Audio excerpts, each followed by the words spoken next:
Hello दोस्तों, welcome back to my YouTube channel Medcore medical lecture. आज हम बात करेंगे ऑगमेंटिन 1.2 ग्राम इंजेक्शन के बारे में। इस इंजेक्शन के अंदर जो कंटेंट पाया जाता है दोस्तों, अमोक्सिसिलिन एंड पोटेशियम क्लोराइड पाया जाता है। दोस्तों इस वीडियो में हम बात करेंगे क्या इस इंजेक्शन को मैंने इसके साथ दे सकते हैं मिक्स करके, या इसके रूट ऑफ एडमिनिस्ट्रेशन के बारे में बात करेंगे कि इस इंजेक्शन को आईवी या आईएम देंगे, और इसके पर केजी डोज के बारे में बात करेंगे कि इसके एडल्ट डोज क्या होते हैं और चाइल्ड डोज क्या होते हैं, पीडियाट्रिक डोज क्या होते हैं। दोस्तों इसके बहुत सारे अल्टरनेट ब्रांड इन सभी के बारे में इस वीडियो में डिस्कस करेंगे। तो दोस्तों वीडियो को फुल वॉच करें जिससे आपको अच्छी नॉलेज होगी। और जो लोग चैनल पर नए हैं दोस्तों, वीडियो को लाइक करें, शेयर करें और कमेंट करो। चैनल को सब्सक्राइब करके बेल आइकन को प्रेस कर लें। चलिए तो वीडियो में आगे बढ़ते हो, टॉपिक को शुरू करते हो, देखते हैं injection amoxicillin and clavulanic acid होता क्या है। This injection is a combination of amoxicillin and clavulanic acid. ये दो कंबाइन इंजेक्शन होते हैं जिसके अंदर अमोक्सिसिलिन और क्लेवुलिनिक एसिड पाया जाता है, which belong to the group of medicine called antibiotic. ये तरीके का एंटीबायोटिक होता है। और इसके इस्तेमाल के बारे में बात करें तो it is used to treat certain bacterial infection. ये बहुत सारे बैक्टीरियल इन्फेक्शन में इस इंजेक्शन का इस्तेमाल किया जाता है, जैसे कि मिडिल ईयर इन्फेक्शन हुआ, साइनस की इन्फेक्शन हुआ, रेस्पिरेटरी ट्रैक्ट की इन्फेक्शन हुए, यूरिनरी ट्रैक्ट की इन्फेक्शन हुए, skin and soft tissue infection हुई, यानी कि स्किन में कोई चोट हो गई या कोई वुंड हो गया या किसी तरीके का इन्फेक्शन हो गया, उन कंडीशन में इस इंजेक्शन का इस्तेमाल करते हैं। उसके अलावा डेंटल इन्फेक्शन हो गया है and bone and joint infection, इन सभी चीज़ों में इस इंजेक्शन का इस्तेमाल करते हैं। दोस्तों इस इंजेक्शन के कुछ बेसिक इंफॉर्मेशन के बारे में जानते हैं, जैसे कि do not take this injection if you are allergic to amoxicillin and clavulanic acid. अगर किसी पेशेंट को इस इंजेक्शन से एलर्जिक है, अगर उन दोनों इंग्रेडिएंट में से अगर किसी एक से भी है, जैसे कि एमोक्सिसिलिन हुआ, क्लेवुलिनिक एसिड हुआ, पेनिसिलिन ग्रुप से किसी भी इंजेक्शन से एलर्जी, तो इस इंजेक्शन को नहीं लेना चाहिए। और any of the other ingredients of this medicine. If you had a history of hyper sensitivity, अगर इस इंजेक्शन को लगाने के बाद कोई हाइपर सेंसिटिविटी जैसे सिम्टम देखने को मिलते हैं बॉडी में, जैसे कि स्वेलिंग हुआ, फेस में स्वेलिंग होगी, थ्रोट में, स्किन में रेशेस देखने को मिलते हैं, लीवर कंडीशन या जॉन्डिस जैसे अपीयरेंस देखने को मिल सकते हैं, तो इस इंजेक्शन को अवॉइड करना चाहिए। Consult your doctor if you need clarification before starting the medicine. अगर इस इंजेक्शन से अगर किसी को हाइपर सेंसिटिविटी है तो इस इंजेक्शन को लेने से पहले डॉक्टर से अच्छी तरीके से कंसल्ट करें और अपनी हिस्ट्री के बारे में डॉक्टर को बताएं। दोस्तों अब हम इस इंजेक्शन के कुछ अल्टरनेट ब्रांड के बारे में बात करते हैं, जैसे कि इंजेक्शन ऑगमेंटिन 1.2 ग्राम, जो कि जीएसके कंपनी द्वारा बनाया जाता है। जो दूसरा सबसे फेमस ब्रांड होती है वो एल्केम कंपनी द्वारा बनाया जाता है, जिसे हम क्लेवा 1.2 ग्राम के नाम से जानते हैं। उसके बाद देखते हैं सेंसिक्लो, जो मैक्लियोड कंपनी द्वारा बनाया जाता है। उसके अलावा अरिस्टो कंपनी द्वारा जो बनाया जाता है उसको हम मेगा सीवी के नाम से जानते हैं। तो ऐसे बहुत सारे पॉपुलर ब्रांड दोस्तों मार्केट में अवेलेबल हैं। उसके बाद देखते हैं फ्लेमिक्लेव इंजेक्शन, जो कि एफडीसी कंपनी द्वारा बनाया जाता है। उसके अलावा नेक्स्ट देखते हैं अमोक्सिक्लेव 1.2 ग्राम, ये एबॉट कंपनी द्वारा बनाया जाता है। जो सिप्ला द्वारा बनाया जाता है वो नोमैक्स सीवी के नाम से मार्केट में अवेलेबल होता है। ऐसे दोस्तों बहुत सारी ब्रांड मार्केट में अलग अलग नाम से अवेलेबल हैं। लास्ट देखते हैं दोस्तों एक्विक्लेव इंजेक्शन जो होता है, जो ये भी मैक्लियोड कंपनी द्वारा बनाया जाता है। इसके अलावा दोस्तों बहुत सारी कंपनी द्वारा ये इंजेक्शन को बनाया जाता है। अलग अलग एरिया में दोस्तों अलग अलग नाम से ये इंजेक्शन अवेलेबल होते हैं। हम दोस्तों देखते हैं कि इसके स्ट्रेंथ के बारे में बात करते हैं कि अगर ये दो कॉम्बिनेशन की इंजेक्शन होते हैं अमोक्सिसिलिन और क्लोनिक एसिड, तो ये किस किस स्ट्रेंथ में अवेलेबल होते हैं। तो ये 150 mg के पैक में भी अवेलेबल होते हैं, जिसके अंदर अमोक्सिसिलिन जो होता है 125 mg होता है और क्लोनिक एसिड जो है 25 mg होता है। उसके अलावा 300 mg के पैक में अवेलेबल होता है, जिसके अंदर अमोक्सिसिलिन जो होता है 250 mg पाया जाता है और क्लोनिक एसिड 50 mg पाया जाता है। नेक्स्ट जो है 600 mg के पैक में भी अवेलेबल होता है, जिसके अंदर अमोक्सिसिलिन 500 mg पाया जाता है और क्लोनिक एसिड जो होता है 100 mg पाया जाता है। उसके अलावा जो अभी हमारा मेन टॉपिक है 1.2 ग्राम का, उसके अंदर 1000 mg अमोक्सिसिलिन पाया जाएगा और क्लोनिक एसिड जो होता है 200 mg पाया जाता है। ऐसे दोस्तों बहुत सारी स्ट्रेंथ में भी ये इंजेक्शन अवेलेबल होता है, जो कि बच्चों में और जो यंग होते हैं और जो एडल्ट होते हैं उन सारी कंडीशन में अलग अलग स्ट्रेंथ में एज के अकॉर्डिंग और वेट के अकॉर्डिंग इन इंजेक्शन का इस्तेमाल किया जाता है। दोस्तों अगर हम इसके रूट ऑफ एडमिनिस्ट्रेशन की बात करें तो इसको हम इंट्रावेनस देते हैं, given directly into A when. इसको हम वेन में डायरेक्ट इंजेक्ट कर सकते हैं, और इंट्रावेनस भी देते हैं जो इन्फ्यूजन के थ्रू देते हैं, जिसमें हम क्या करें diluted and administrator slowly over a period of time. हम क्या इसको डायल्यूट करके इंजेक्शन को देते हैं। उसके अलावा I M some time use but less common, हम इंट्रामस्कुलर भी दे सकते हैं लेकिन मोस्टली देते नहीं हैं, क्योंकि इसके वहाँ देने के बाद वहाँ पे बॉयल और बहुत ज़्यादा मतलब वहाँ पे ऊँट बन सकता है, इसलिए आई एम डॉक्टर जो होते हैं मना करते हैं देने के लिए। चलिए तो हम आगे देखते हैं कि एक एक करके देखते हैं कि अगर हम पेशेंट को आईवी रूट से देते हैं तो हम कैसे देंगे। तो dissolve in 20 ml of sterile water, जो स्टाइल वाटर होता है उसको 20 ml में इस इंजेक्शन को डिजोल्व करते हैं और इसको क्या करेंगे 3 से 4 मिनट में स्लोली इंट्रावेनस के थ्रू यानी वेन के थ्रू स्लोली पुश करेंगे। अब आगे हम इन्फ्यूजन के बारे में बात करते हैं दोस्तों। तो इसको हम dissolve in 20 ml of sterile water then dilute further in 100 ml NS of normal saline. जो 100 ml की NS की बॉटल होती है उसके अंदर हम इसको इंजेक्ट करके पेशेंट को 30 से 40 मिनट के अंदर स्लोली उतार सकते हैं। और अगर दोस्तों IM इंट्रामस्कुलर रूट की बात करें तो इसको हम dissolve in 3 to 4 ml of sterile water for injection.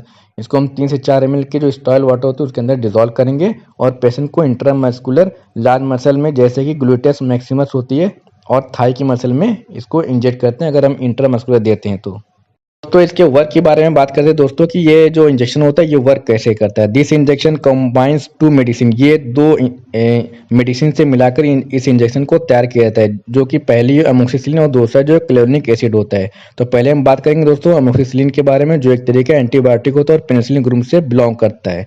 That helps treat bacterial infection by preventing the formation of the structural component of bacteria.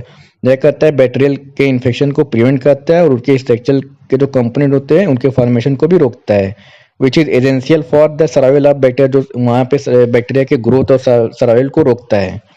उसके साथ जो दूसरा कंटेंट होता है इसके साथ क्लोनिक एसिड होता है, ये एक तरीके का बीटा लैक्टेमेज इनहिबिटर होता है that works by reducing the activity of enzyme and preventing the inactivation of Augmentin. यह करता है कि यह reducing the activity of enzyme की जो एक्टिविटी होती है उसको रिड्यूस करता है, preventing the inactivation of Augmentin जो उसके अगेंस्ट बैक्टीरिया के काम करता है। दोनों एक साथ मिलकर काम करते हैं और उसके जो स्ट्रेंथ को उसके वर्क को बढ़ा देता है एक साथ मिलके। अगर कोई पेशेंट सिर्फ अमोक्सिसिलिन से अगर रेजिस्ट हो गया तो ये उसकी रेजिस्टेंसी को दूर करता है और अच्छे से वर्क करता है। दोस्तों अब हम बात करते हैं how to use and dosages. हम इसको किस तरीके से इस्तेमाल करेंगे उसके डोजेज के बारे में बात करें तो पहले देखते हैं कि इसको यूज कैसे करेंगे। It is better to give through IV infusion. हमें बेहतर तरीका यही है, सबसे अच्छा तरीका यही कि इसको हम आई इन्फ्यूजन के थ्रू यानी कि NS 100 ml के थ्रू इस इंजेक्शन को डिजॉल्व करके उसके अंदर पुश करके पेशेंट को 30 से 40 मिनट के अंदर स्लोली इंट्रावेनस दें।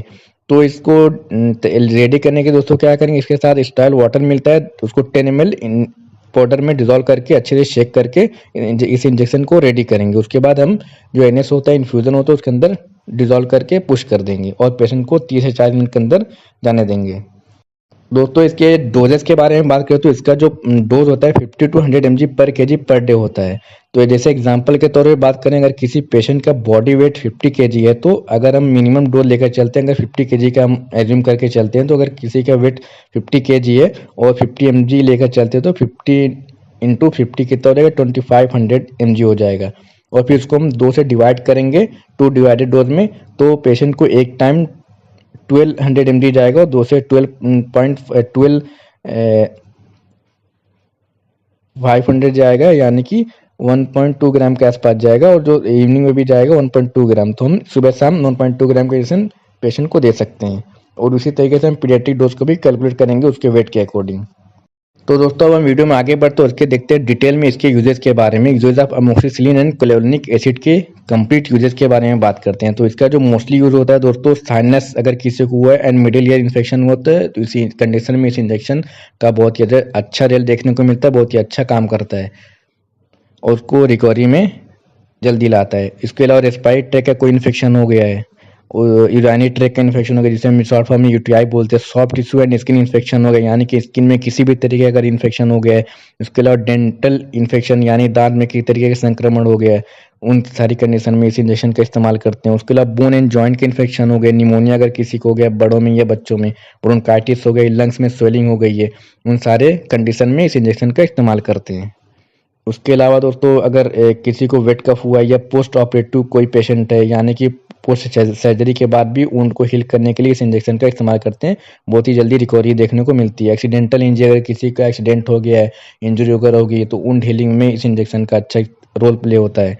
ईयर इन्फेक्शन हो गई, आई के इन्फेक्शन में इस इंजेक्शन का इस्तेमाल करते हैं, डेंटल के इन्फेक्शन में, बोन के इन्फेक्शन में, यूटीआई जैसे भी पीछे हमने देखा है, गोनोरिया जो कि फीमेल डिजीज होती है, स्किन के इन्फेक्शन हो गए, इन सारी कंडीशन में दोस्तों बहुत ही अच्छा ये इंजेक्शन काम करता है। दोस्तों इस इंजेक्शन के कॉमन और सीरियस साइड इफेक्ट के बारे में बात करते हैं। तो पहले हम देखेंगे इस इंजेक्शन के कॉमन साइड इफेक्ट क्या क्या हो सकते हैं। अगर कॉमन साइड इफेक्ट के बारे में बात करें तो इस इंजेक्शन के जो कॉमन साइड इफेक्ट होते हैं तो फीवर देखने को मिल सकता है पेशेंट को, जॉइंट पेन की समस्या देखने को मिल सकती है, swelling in the neck, groin और आर्मपिट जैसे रीजन में क्या स्वेलिंग देखने को मिल सकती है, एंजियोडीमा हो सकता है जैसे कि फेस में हुए, थ्रोट में, गले में सूजन का एहसास हो सकता है, डिफिकल्टी इन ब्रीथिंग यानी कि सांस लेने में दिक्कत जैसी समस्या देखने को मिल सकती है, डायरिया, मोस्टली केसेस में डायरिया जैसी साइड इफेक्ट देखने को मिल सकते हैं।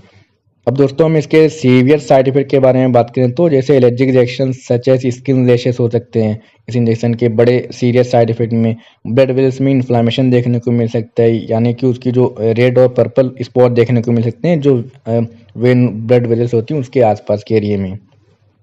हाइपर एक्टिविटी हो सकती है, decrease in white blood cell जो WBC काउंट होता है वो कम देखने को मिल सकता है इसके सीवियर साइड इफेक्ट में।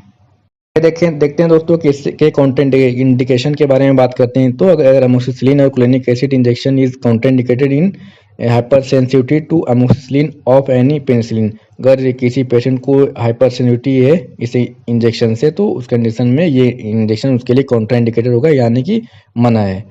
लीवर प्रॉब्लम अगर किसी पेशेंट को है, ब्लॉकेज और नॉर्मल बाइल फ्लू, अगर किसी को बाइल फ्लू के अगर ब्लॉकेज है तो उस कंडीशन में इस इंजेक्शन को अवॉइड करेंगे। सीवर इनल इम्पेयरमेंट, अगर किसी को एलर्जी टू पेनिसिलिन, अगर किसी को पेनिसिलिन ग्रुप से किसी भी इंजेक्शन से एलर्जी है तो उस कंडीशन में इस इंजेक्शन को नहीं देंगे। दोस्तों बात करते हैं कि क्या इंजेक्शन प्रेगनेंसी में सेफ है तो उसके बारे में देखते हैं। Some antibiotic are same to take during pregnancy, कुछ एंटीबायोटिक होते हैं जो प्रेगनेंसी में सेफ माने जाते हैं, while others are not safe in pregnancy, और कुछ होते हैं जो प्रेगनेंसी में सेफ नहीं होते हैं। तो देखते हैं क्या ये सेफ है या नहीं। Amoxicillin is a considered a pregnancy category B, तो इस इंजेक्शन को प्रेगनेंसी की कैटेगरी में बी ग्रुप में रखा गया है यानी कि ये सेफ माना जाता है। फूड एंड ड्रग एडमिनिस्ट्रेशन जिसका फुल फॉर्म होता है FDA के थ्रू, तो ये सेफ कैटेगरी में रखा गया। इस इंजेक्शन को हम प्रेगनेंसी में यूज कर सकते हैं। This mean it consider safe to take while pregnant women, तो हम इस प्रेग्नेंट वुमेन में इस इंजेक्शन को दे सकते हैं। तो अब हमारा वीडियो यहाँ पे खत्म होता है, हम मिलेंगे हमारे नेक्स्ट वीडियो में नेक्स्ट टॉपिक के साथ। जो लोग दोस्तों चैनल पर ने प्लीज दोस्तों प्लीज पूरा फुल सपोर्ट दिखाइए, इससे हमें मोटिवेशन मिलती है। हमारे चैनल को सब्सक्राइब कर लें, बेल आइकन को प्रेस करके नोटिफिकेशन को ऑन कर लें, वीडियो को लाइक करें, शेयर करें और कमेंट करें।